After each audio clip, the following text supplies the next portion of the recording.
My girlfriend and I, Molly and I, we moved to Akron in January to attend grad school at the University of Akron. I've never lived in Akron before, but Molly grew up in Akron. She lived down on Tamiami Trail.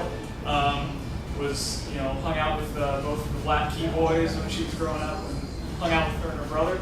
And so when we first get to Akron, study, school, and then you got to find a job. She got a job. We both applied at West Point Market, just down the street.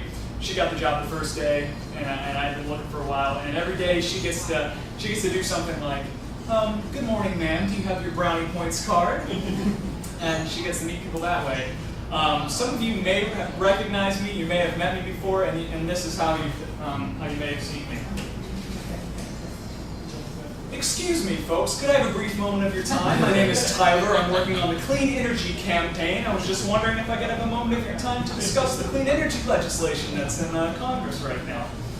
And I did that for about a month and a half when I first got into town. And Molly was bragging because in her first week in Akron, both the Black Keys came through her checkout line, and she got them to sign her West Point Market bag, and she brought it home and framed it. My first week, it was 35 degrees out. My quota was to get at least 20 people to sign what I was doing that day to look over my information. And so I figured, well, we just live down the street on 140 North 40th Path, apartment 105. If you want to come visit us, we would love company at some point. And my quota was, I got my marching orders, was to get 20 people to sign my petition, 20 people to sign what I was doing. And I spent the entire day in the 30-degree weather. I believe it was snowing, and I thought it took me all day to get 20 signatures, and it was freezing. Later on at the end of the week, 65 degrees, beautiful. And that's Ohio weather for you. And so I got better and better at doing my job. I got better and better at meeting quota in a sense, and my first day I spent all day in Highland Square, and my second day I was only 2 hours, and then they kept upping my quota because I guess I was doing such a good job, so I got to spend more and more time in Highland Square.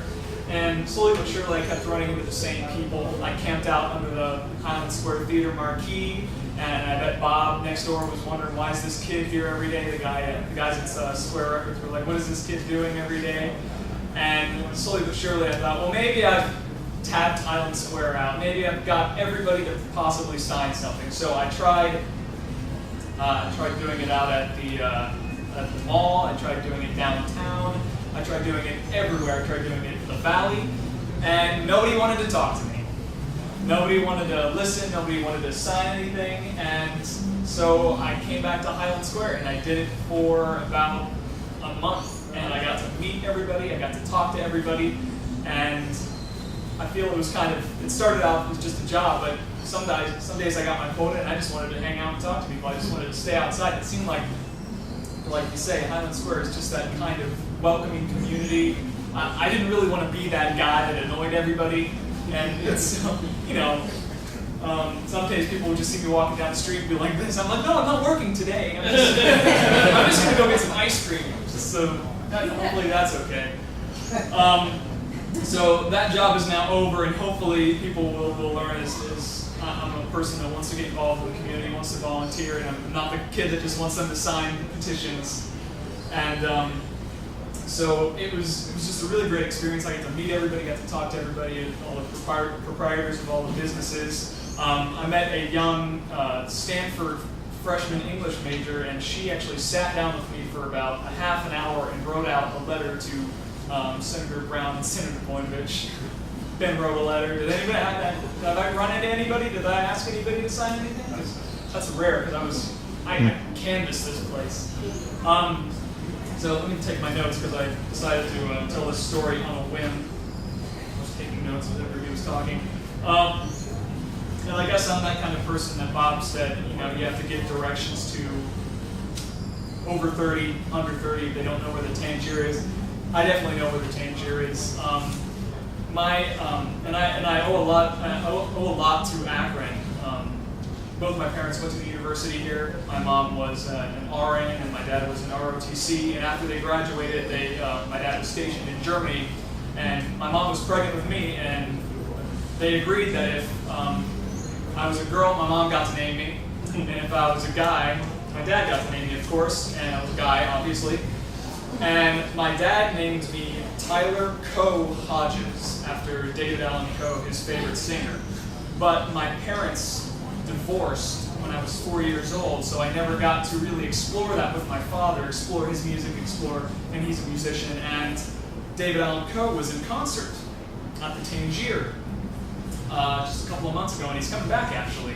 And I invited my dad, who I don't get to see for sometimes a year at a time, and we got to both sit down and watch David Allan Coe. I got to see my namesake playing his music, and my dad told me afterwards that it was one of the best shows he'd ever seen. So it was a profound moment in my life, and it happened here, and it happened in Akron. And while I can't profess to say that I knew what Sparkle Market was, or I knew what Two Amigos was, I'm going to be the kind of person that's like, well, I remember when Metro Burger was here, and I remember when Chipotle was here. And I guess that is to expect that I will be here in Highland Square 20 years from now to be able to tell that story. And my graduate program is in arts administration, and my thesis has been on the rooted arts development in local economies, and I've been searching for it forever in big cities, in small communities, and in my head it had always been a theoretical thing, a checklist of bullet points of how a community would look like, and what a community would look like to be able to sustain the arts and build a community. And it's not theoretical anymore, because it's Highland Square.